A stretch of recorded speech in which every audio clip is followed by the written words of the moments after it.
Upcoming Grammy season. This year also has a bit of that familiar feel of the Beyonce and Taylor Swift of everything. Arguably the two dominant pop stars for the past decade. As intertwined as their careers have been, they hadn't gone head to head until this year. It could also be neither of them. Billie Eilish has been an early Grammy darling. The Recording Academy is very proud of the fact that 66% of people who are going to vote on the Grammys this year were not voting members as recently as 2019. As good as it sounds, is that going to be the solution? What you're saying hits upon the idea that there is a demographic issue, but there's also a taste issue. And the Grammys consistently, over years, over decades, value certain kinds of music. Which I will say, that is ultimately what makes the Grammys fun and interesting, is that it is unpredictable. The Grammys, love them or hate them, they do keep alive some amount of suspense. Who is going to feel the most disappointed after the nominations come out? I have my eyes on...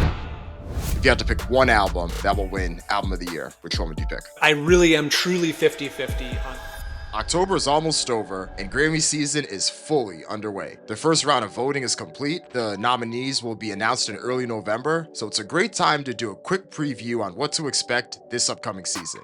You already know what some of the big storylines will be. The biggest superstars in the industry, like Billie Eilish, Taylor Swift, and Beyonce, will likely be competing for some of the biggest awards given the albums and songs that they've released. But there'll also be newer artists like Shaboozey and Sabrina Carpenter and Chappell Roan that'll be trying to compete for them as well. And then there's artists like Kendrick Lamar, who released one of the biggest songs of 2024 with Not Like Us, so it'll be very interesting to see how the Grammy voters look at a song that calls Drake a pedophile. But the Recording Academy is also in a very good spot right now. 2024's show was very highly received, and the ratings back that up. 16.9 million people tuned in to the annual broadcast this past year that was on CBS, which was a huge bump over some of those pandemic numbers. And it's also timely because the current contract with CBS expires in 2026, which means that some of those discussions are likely undergoing now about what the future of this broadcast will look like, especially as the media landscape continues to change.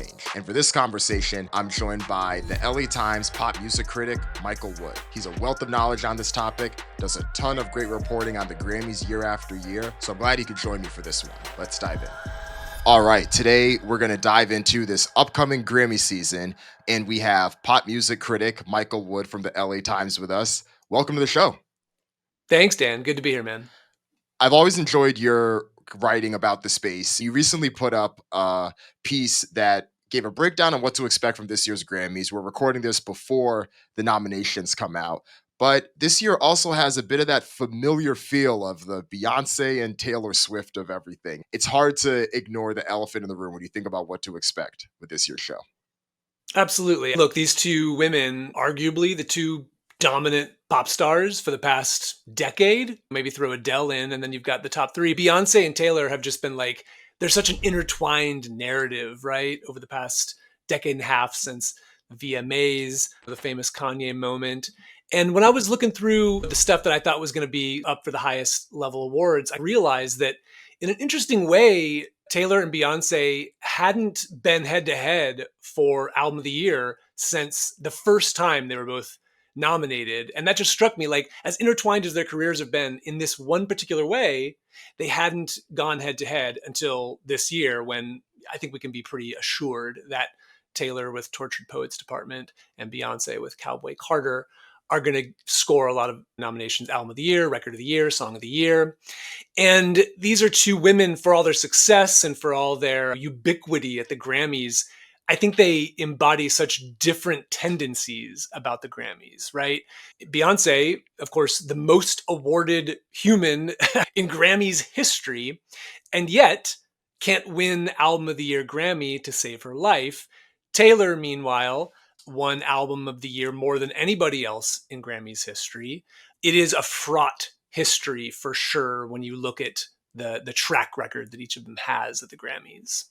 We look at last year, they both had their concert films, and they both were famously at the premiere for each other, helping to promote them. They had two of the biggest tours that we saw last year. I think a lot of people could look at it and be like, oh, Taylor keeps beating Beyonce, but it was really only that year when Fearless came out and when the I Am Sasha Fierce album came out.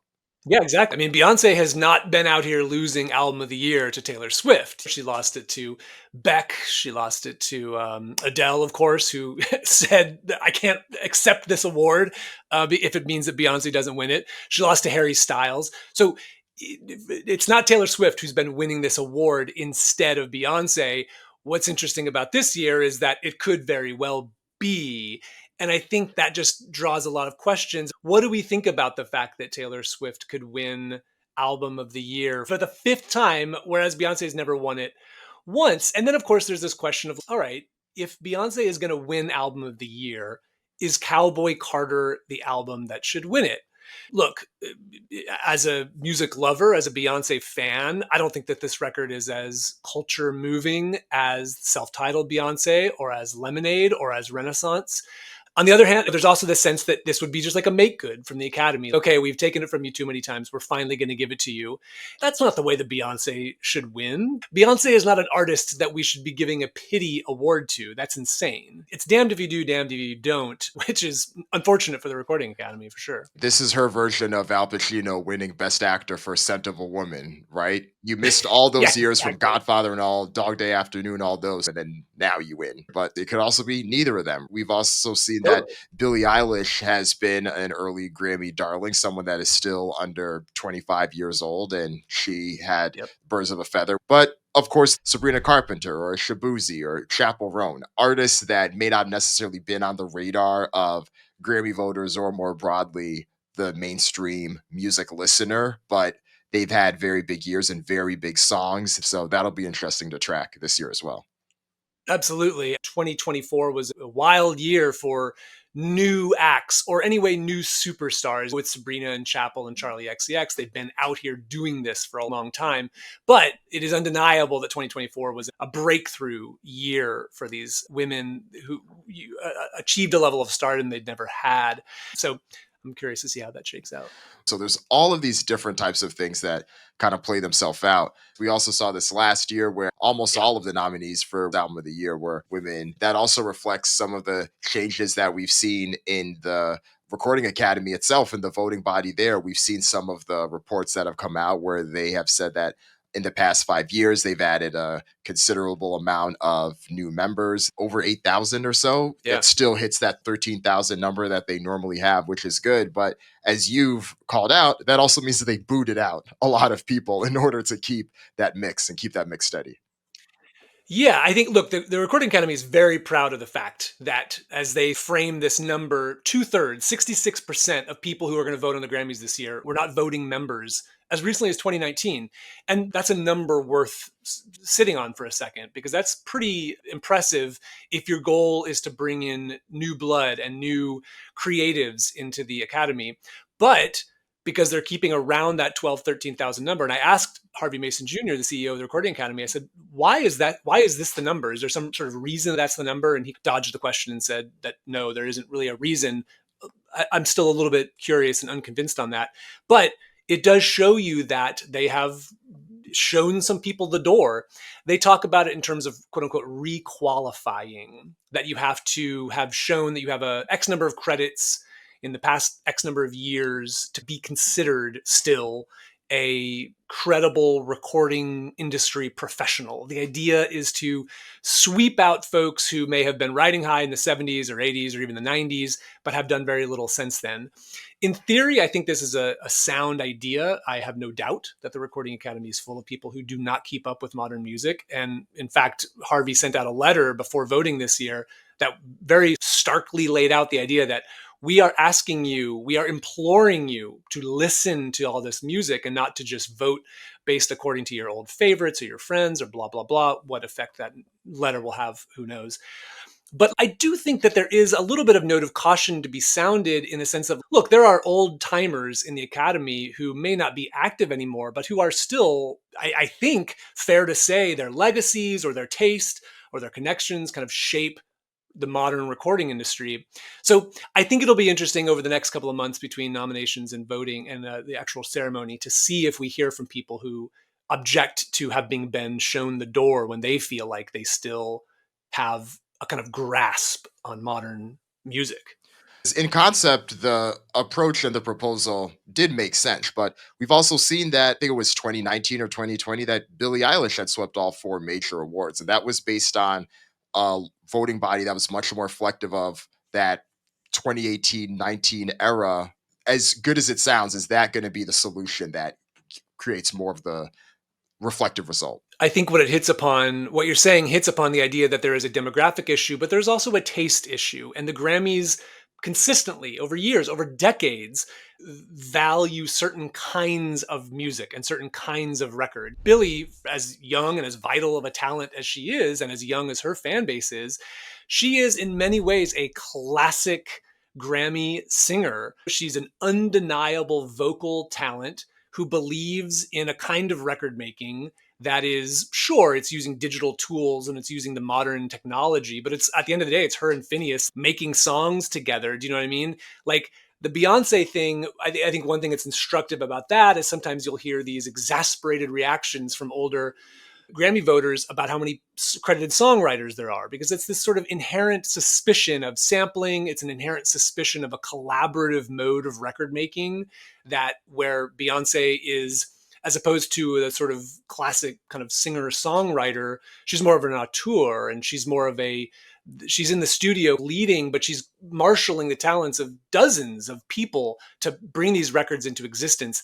And I think that's just a suspicion that the Recording Academy has. I think it's very helpful to remember that people might be like, oh, well, Daft Punk won Album of the Year. Of course, the time they won with Random Access Memories was a record where they very explicitly said, we're going to make this record in the old-fashioned way, hand-played instruments in Los Angeles studios with all the old people who played on Thriller and who played on Michael McDonald records and whatever. It's a beautiful record, but that shows you that the Grammys came around on Daft Punk, not on Discovery, certainly not on Homework, but when they made a record that was essentially a Steely Dan record. Whether it's Cowboy Carter or another future Beyonce album or SZA or whoever, I do hope that we see that change here. Because last year was a pretty good year from a ratings perspective, and having gone to Yeah, the show itself, I thought it was great. I thought they did a really good job with it. So that was good to agreed. see. As I believe the current deal is going to expire in 2026. Those talks are likely happening now. Do you have any thoughts on what that might look like moving forward, especially since the last time they did that deal 8-10 years ago, the entertainment and media landscape was quite different? Oh, completely different. It's for better or for worse, the Grammys brand is really intertwined with CBS's brand. And I think at times that's been a liability, right? CBS, an older demographic, the viewership is older folks, which I think the Grammys has sometimes been a little bit chagrined about as they try to remake their show for a younger audience. On the other hand, CBS obviously feels proud to have the show. I think they've done a commendable job promoting it to the extent that one thinks it should be promoted. I think that they have been a frustrating thing, I think, for a lot of younger people, is that Grammys performances, which for all the lame ones that there have also been tremendous, great, memorable, beautiful moments on the Grammys. But because of the complicated rights structure, these things aren't always easily found on YouTube or the places where people want to watch this stuff. Do you know what I mean? And that to me just seems, look, I know it's hard. I know you got a lot of stakeholders and a lot of rights holders, but to me, it's just, you guys got to figure this out. That is the only possible way to grab the kind of audience that you're hoping to grab, is to make this stuff easily watchable. Yes, of course, you want people to tune in at whatever it is, 5 p.m. LA time on the day of the Sunday of, but you got to also put this stuff out where people live if you want to have the brand be as proliferating as you want. All that said, I think that the Grammys, they brought in a few years ago Ben Winston, who people know from James Corden's show. He was one of kind of the architects of Carpool Karaoke, which, even as I say those words now, seems like it's as old as like the Andy Griffith show or something. But you got to remember, at one time that was a big deal. And I give Winston credit for kind of enlivening the show, figuring out how to do away with some of the old stuff that wasn't quite working anymore. These things aren't always wins. I think every show, there was a couple years ago, you remember when they had like a little focus group where each act who would up for an album of the year had the little like resident stand, and then they gave the, I was like, no, I don't, this is bizarre. But I think that they have done a good job of kind of remaking the show, making it feel a little bit less fusty and old fashioned. Right, because this is the one show especially compared to all the other music awards shows that has still had a lot of that same cachet. I mean, there was a time 20 years ago that for a lot of people, the MTV Video Music Awards meant more than the Grammys did, or reflected more culture than the Grammys did. That's no longer the case. So the Grammys still has that push. And I mean, from a production value and Yeah. everything that you see, the performances are incredible.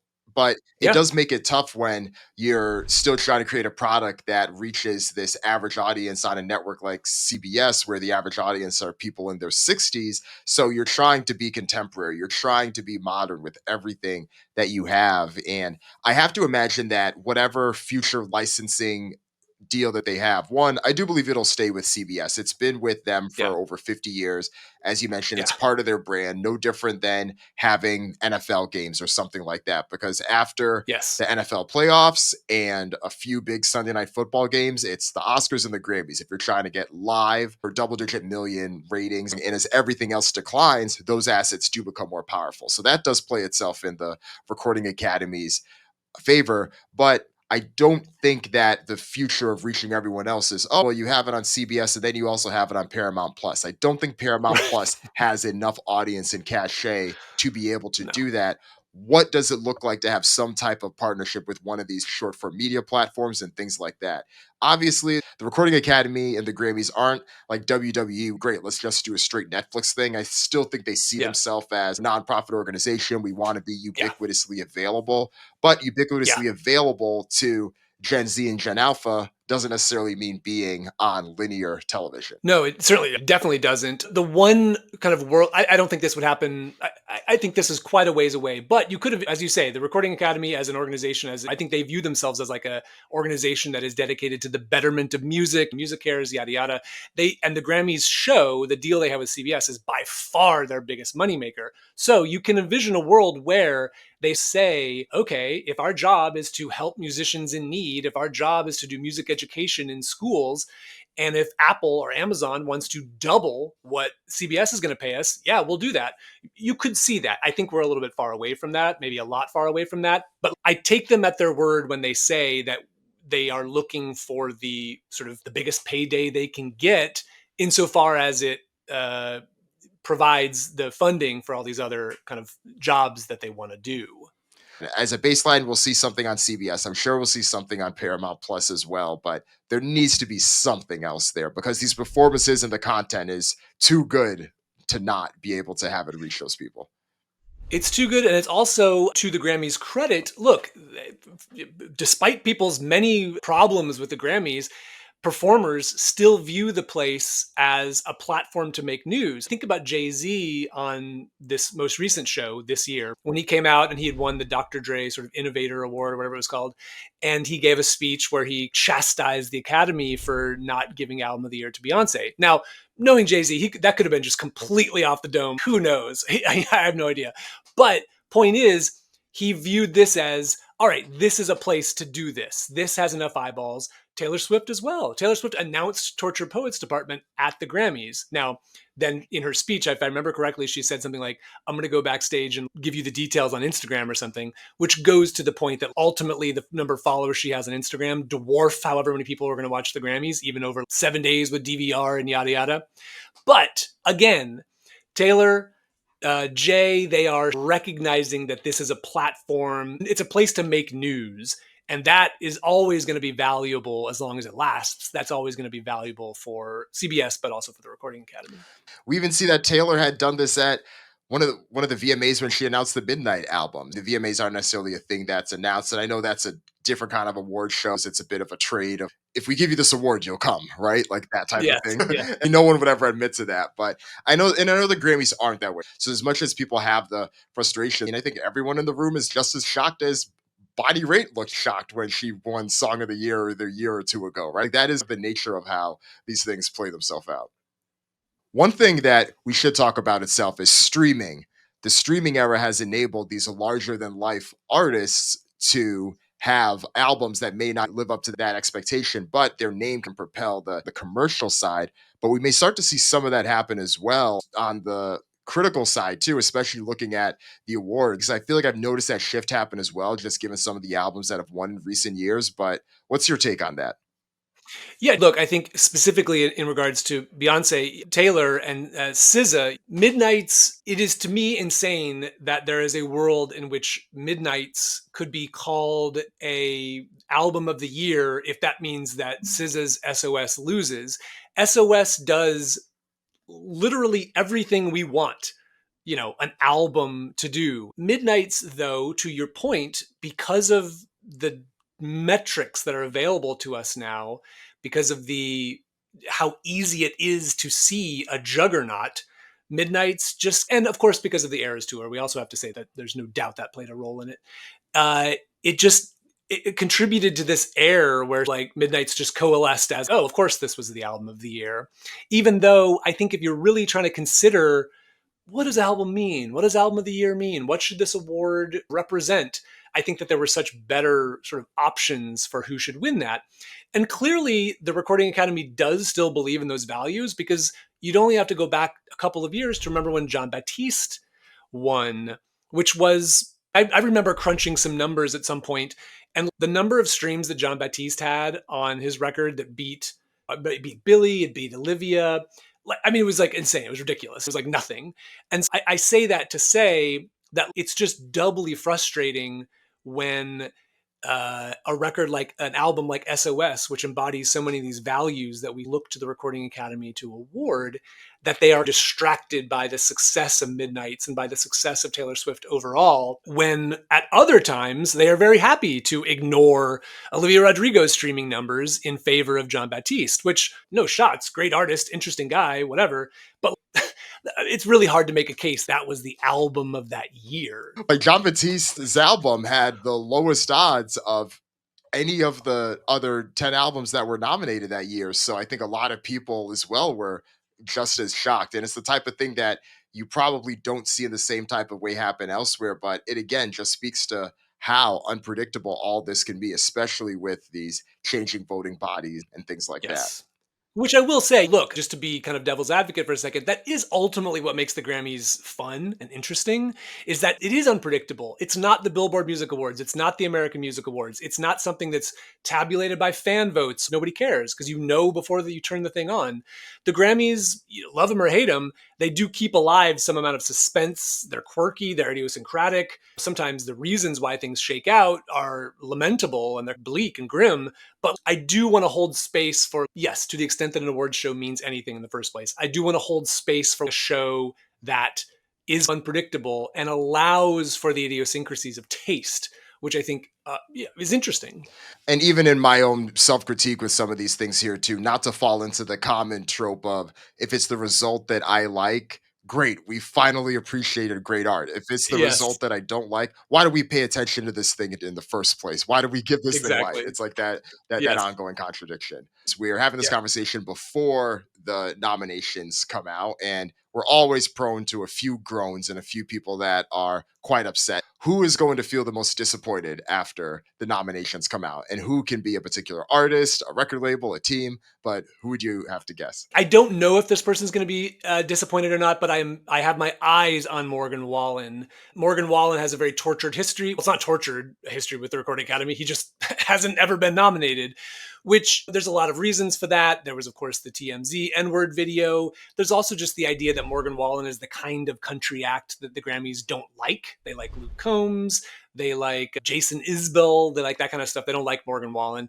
Last year, or I guess earlier this year, his song Last Night was nominated for Best Country Song, but Morgan Wallen didn't write it. It wasn't an award for him, it was an award for his songwriters. And so he's never been nominated, which is only noteworthy insofar as this is one of the two most commercially dominant acts in all of music. Do you know what I mean? And so I think it'll be interesting to see if this year he's on that huge Post Malone record, the single they had together. Post Malone is weirdly enough, is actually a Grammy's favorite, has been nominated multiple times. So I'm very curious to see how that shakes out. If voters have embraced Morgan Wallen, if Post Malone was able to get them over it, whatever, I think that's going to be an interesting kind of bellwether moment. My other weird, quirky prediction is I feel like we're going to see Billy Joel in Song of the Year for his big comeback single, which was not a great song, but Grammys love Billy Joel. You got to remember that Bonnie Raitt, as you mentioned earlier, she won Song of the Year, which I just feel like I could totally see Billy Joel getting into that same little slot and ending up in Song of the Year by surprise. I could see that. I could definitely see that. Let's see. My snubs, and these may not be too much of a surprise, but I think people that are normally in this category, like Ariana Grande and Dua Lipa, will not be. Yeah. Not jumping out on a limb to say that those albums didn't quite hit either way that them or their record labels quite thought that they would have. And I don't think that's going to be reflected as much. And I didn't really even see much promotion on that end anyway. You know, Ariana Grande's team have moved on to this movie coming out, and Dua Lipa's team have been getting ready for a big tour mode. So I probably won't be expected. I won't be surprised to see if they don't get it. The one that I'm nervous for because is Shaboozey and the bar song Tipsy, because I like the song a lot. I like Shaboozey. I'm just not sure, especially given everything that we've talked about with Beyonce and how people look at someone that's making country music that doesn't look like a lot of people that make country music. And despite it being commercially, at least from a Billboard perspective, the biggest song of the year, the Grammy voters didn't nominate Blinding Lights, and that was clearly the biggest song of 2020. So it's not, it wouldn't be unusual to see the commercial juggernaut for the year not get nominated for some of the big awards that we may see. I do think the one thing that gives me hope about Shaboozey is the Grammys weirdly went all in on Lil Nas X. And so sometimes Grammy voters do like sometimes a person who you think is X and they turn out to be Y. I think we can look back and say Lil Nas X, he was never really a country singer. He was a guy who opened the door with a country song, and he's done a lot of things since then, blah, blah, blah. I think Shaboozey himself would say he's more of a country act certainly than Lil Nas X. And yes, I think I reiterate your point, which is that I just don't know if voters are going to get behind somebody who doesn't fulfill the sort of classic white guy idea of a country star. The country category is going to be very interesting this year because of Shaboozey, of course, because of Beyonce. I'm curious to see if these folks get album, record, song, the big awards, but I think country album, performance, song, that's going to be very interesting to watch too, just because it's been such an interesting year in country music. We got some big hitters in that category for sure. Yeah. Right. So before we close things out, if you had to pick one album that will win album of the year, which one would you pick? My sense is that this is such a cheat of an answer, but I really am truly 50-50 on Taylor and Beyonce. I'm confident it will be one of them. And I think it's going to be either Taylor's going to win it because Taylor just always wins it. And this record was such a juggernaut, even though it weirdly had no hit singles except for Fortnite. But then I can also see with Beyonce, I can just see that finally voters, like we were saying earlier, the kind of make good thing.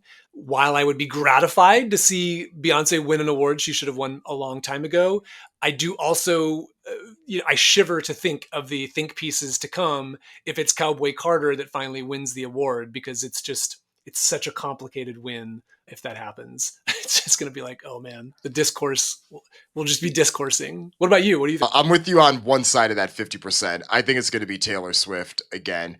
I still can't get over the feeling of being in that arena when Taylor Swift was named or brought up as a nominee for any category. You would have thought it was Michael Jordan walking out of the tunnel at the 1997 Chicago Bulls, and the announcer being, I mean, it basically was, right? And those are the same people that are voting for this, right? Yes. It's a room full of voters, and it's hard to not think about that. Who I think deserves to win would probably be a different answer, but that's who I would pick if I had to pick one person.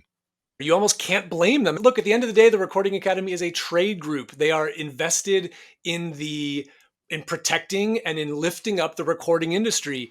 Taylor Swift makes absolute humongous smash hit records that say to the world, hey, music is something worth spending money on. It's worth spending streaming money on. It's worth buying 8,000 million different vinyl records. It's worth spending money on concert tickets. So it's not hard to envision that people in the biz feel good about Taylor Swift, because Taylor Swift's success, I don't know if it's a tide that lifts all boats, but it does make the argument that music is worth spending money on. It's like that memorable Barbara Walters quote from 60 Minutes. Taylor Swift is the music industry. Oh, Barbara, what a genius! Yes, called it. The quote that'll continue to live on. Absolutely. Michael, this is a ton of fun. Thank you for coming on. I'm sure we'll have to tap in and continue to read any of your writing on the Grammys and anything else, but appreciate you for joining us. This is great. Yeah, man. Happy to be here. Thank you.